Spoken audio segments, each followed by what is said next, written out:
Halo, jumpa lagi di channel PWD Education. Di video kali ini saya akan fokus membahas tentang 4 kesalahan terbanyak yang umum dilakukan oleh programmer di awal-awal saat belajar pemrograman. Tonton sampai habis videonya ya.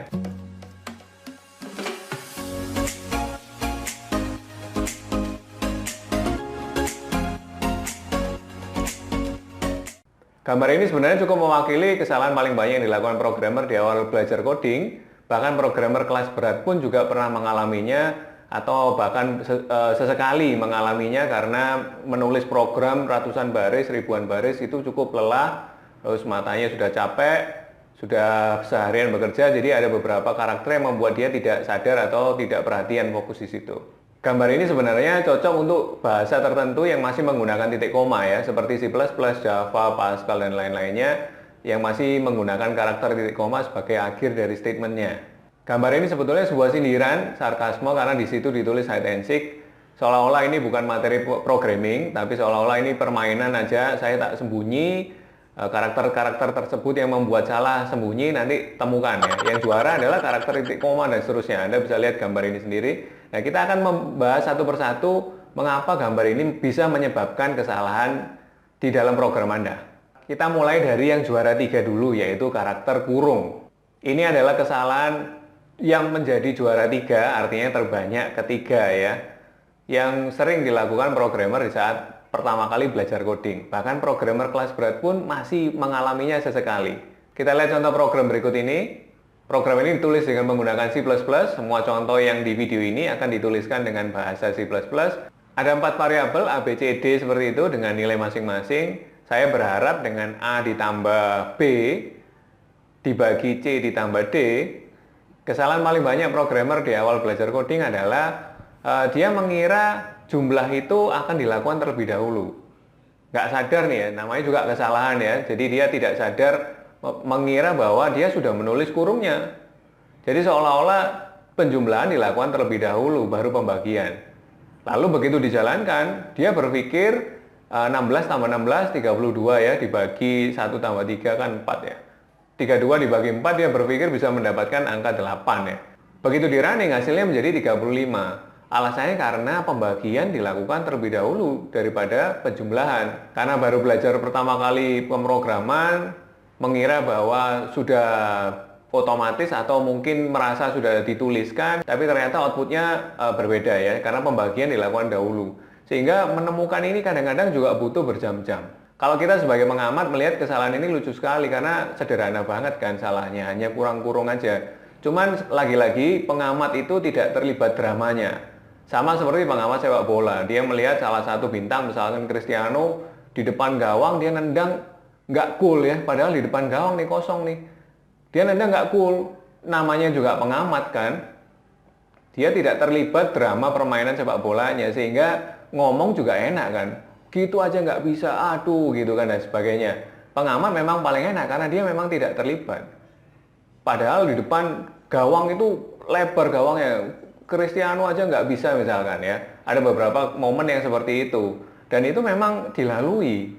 Demikian juga untuk program seperti ini. Ada beberapa programmer yang kadang tidak sadar. Kalau Anda melihat ngamati, ya memang gampang menemukannya. Tapi kalau Anda terlibat dramanya, ketidaksadaran itu, ya Anda akan sulit juga menemukan bahwa harusnya solusinya adalah diberi kurung. Seperti ini. Jadi itu kesalahan juara 3 yang paling banyak dilakukan orang saat pertama kali belajar coding.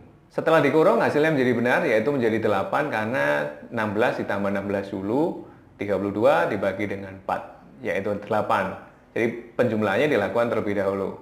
Selanjutnya ini yang juara 2, di dalam gambar MEMS Hide and Seek Programming Competition tadi. Kenapa dia juara 2? Karena dia lebih sulit untuk ditemukan daripada yang juara 3 ya. Juara 3 tadi cukup mudah untuk ditemukan ya. Jadi kurang-kurung aja. Nah ini lebih sulit ya, mungkin bisa butuh berjam-jam untuk bisa menemukan ini, kesalahan ini ya. Anda perhatikan bahwa double equal, simbol sama dengannya 2 kali itu beda dengan simbol sama dengannya 1 kali. Simbol sama dengan 2 kali itu artinya bertanya. Sedangkan simbol sama dengan yang cuma 1 kali itu artinya dia statement ya, dia kasih perintah, bukan pertanyaan. Jadi bedakan kalau 2 kali simbol sama dengannya itu questions alias pertanyaan. Kalau satu kali simbol sama dengannya itu statement, alias perintah ya. Saya tidak bertanya, tapi perintah. Kalau Anda perhatikan di sini, if itu harusnya sebuah pertanyaan. Jadi di situ tertulis bahwa if-nya menggunakan satu simbol sama dengan, angka sama dengan 10. Itu artinya sebuah perintah bahwa angkanya akan diisi dengan nilai 10, bukan sebuah pertanyaan. Sehingga berapapun angka yang diinputkan, outputnya tetap 10. Aneh kan? Jadi Anda nginput angka berapapun, outputnya tetap 10. Kok bisa begitu? Karena syarat yang di dalam if tadi itu dituliskan bukan dengan pertanyaan, bukan dengan menggunakan simbol double equal. Sehingga dia itu berupa perintah, yaitu angka tersebut, apapun yang Anda ketikkan ya, scanf itu artinya diinputkan, apapun angka yang Anda inputkan, itu akan saya reset menjadi 10. Itu sebabnya outputnya tetap 10. Jadi Anda nginput 100 keluar kata 10, Anda nginput 1000 keluar kata 10, dan seterusnya. Karena Anda memang mereset angkanya dengan angka 10. Mengapa sulit ditemukan? Karena karakternya mirip memang ya, sama dengannya 1 dan sama dengannya 2. Jadi yang betul harusnya sama dengannya double seperti ini untuk sebuah pertanyaan. Kalau tadi harusnya if-nya diikuti oleh sebuah pertanyaan dengan cara double equal, lalu keliru ya, dituliskan dengan cara statement satu simbol sama dengan aja. Nah sekarang kebalikannya, statementnya harusnya menggunakan satu simbol sama dengan, tapi tertulis dua simbol seperti contoh ini. Anda perhatikan bahwa statementnya tertulis answer sama dengan step. Jadi saya punya variabel answer, saya punya variabel step misalkan. Saya maunya answernya itu diisi dengan variabel step. Tapi secara tidak sadar sama dengannya tertulis dua kali, yang artinya sebuah pertanyaan. Jadi nilai answer-nya tidak berubah, karena nilai answer-nya hanya ditanya. Ditanya lalu nggak diapa-apain gitu loh ya. Apakah answer-nya sama dengan step, setelah itu nggak diapa-apain. Sehingga begitu dijalankan, answer ini nilainya nggak sesuai terus ya. Bayangin ya, kalau perintah ini, kesalahan ini, di tengah-tengah ratusan baris program, atau mungkin ribuan baris program, sehingga kita harus mencarinya. Jadi makanya tadi gambarnya disebut gambar hide and seek programming competition. Jadi karakter yang membuat salah ini saya tak sembunyi, tolong temukan ya. Jadi gitu ya. Jadi solusinya yang betul adalah kalau sebuah statement sama dengannya satu aja, seperti contoh yang ini. Ya, jadi perhatikan kalau sebuah statement sama dengannya satu, kalau sebuah question sama dengannya dua. Berikutnya kita sampai ke karakter yang menjadi juara satu di gambar hide and seek programming competition tadi. Juara satu ini karena dia lebih sulit lagi untuk ditemukan. Bahasa tertentu seperti C++, Java, Pascal yang masih membutuhkan titik koma, itu tantangannya adalah Anda kadang-kadang keliru meletakkan titik koma. Ini adalah contoh program yang tampaknya normal. Bayangkan ini Anda penggalan program di antara ratusan bahkan ribuan perintah ya, bahasa pemrograman. Begitu dijalankan, ini akan error yang mengatakan bahwa kok ada else tanpa if. Sudah berjam-jam di depan layar, capek, jenuh, lalu errornya lucu-lucu karena dia ngomong kok ada else tanpa if. Kalau Anda sudah belajar percabangan, aturan mainnya jaraknya if ke else itu hanya boleh ada satu perintah aja. Jadi kalau Anda beri titik koma setelah if, itu artinya jarak antara if ke else itu menjadi dua perintah. Karena titik koma meskipun empty statement tetap dihitung sebagai satu statement. Sedangkan print kelipatan 4 itu juga dihitung sebagai satu statement. Jadi dengan adanya titik koma itu menyebabkan jarak antara if ke else Anda menjadi ada dua perintah. Padahal rules-nya hanya boleh satu perintah. Kecuali Anda menuliskan kurung kurawal ya. Kalau Anda pernah mengalami tiga karakter ini yang bikin program Anda jadi error, bisa komen di bawah kalau Anda pernah mengalaminya. Siapa tahu pengalaman Anda bisa menginspirasi orang lain biar tidak melakukan hal yang salah lagi seperti yang pernah kita lakukan. Kalau berikut ini bukan kesalahan ya.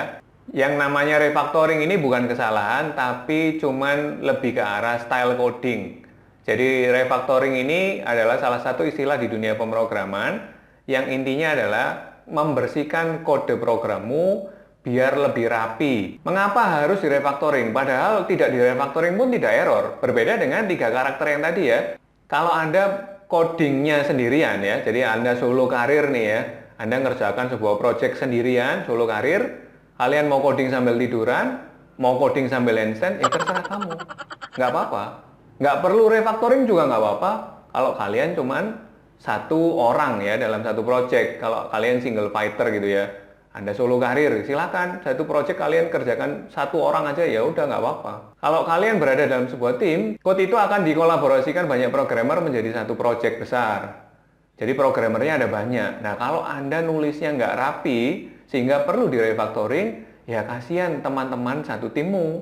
Jadi kesimpulannya refactoring diperlukan kalau kalian itu bekerja dalam satu tim. Cuman tidak ada salahnya kalau kita meskipun solo karir, kita juga mengenal apa itu refactoring supaya coding kita menjadi lebih rapi.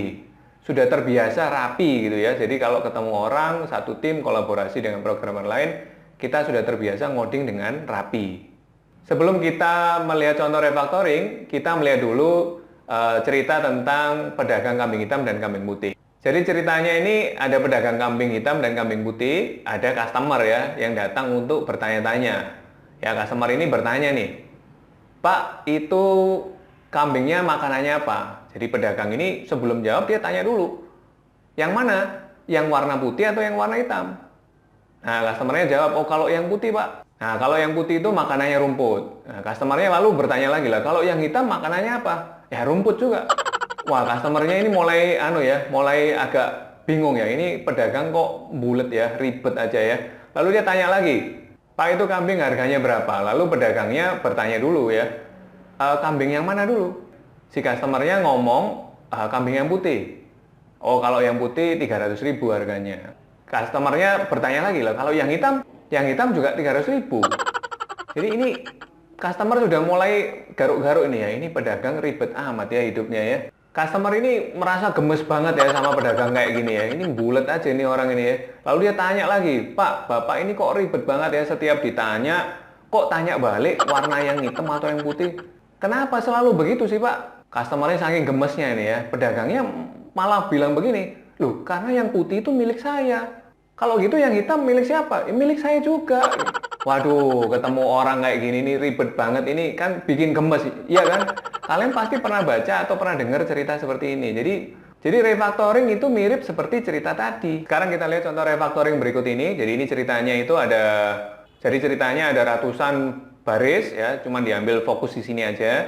Jadi yang lain nggak ditulis karena nggak cukup. Anda perhatikan ya, ini contoh refactoring yang sederhana bahwa kalau giliran manusia dia akan menginputkan sesuatu, lalu mengurangin batunya dengan pengambilannya.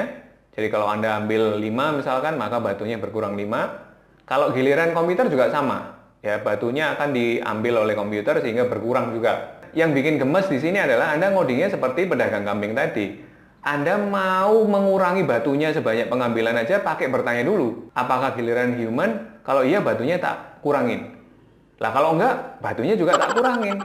Nah, jadi Anda bertindak seperti pedagang kambing tadi. Bikin gemes ya kan. Siapa yang gemes? Ya rekan satu timmu. Dia yang gemes ya, rekan satu timmu ini melihat coding kayak gini nih bikin gemes ya, nggak rapi gitu ya. Sehingga membingungkan banyak orang ya. Ini salah satu contoh refactoring yang mudah dipahami ya. Jadi selain ini masih banyak jenis refactoring lainnya yang bisa dirapikan lagi dari kode program. Lalu kesimpulannya bagaimana? Nah, program seperti ini perlu direfactoring sehingga yang kembar tadi perlu kita jadikan satu di luarnya if else tadi. Jadi if kan melakukan batunya dikurangin ya, else juga melakukan hal yang sama, batunya juga dikurangin. Daripada menuliskan 2 kali lebih baik kita jadikan satu di bawah. Karena if atau else kan sama-sama melakukannya, jadi saya taruh di bawah aja.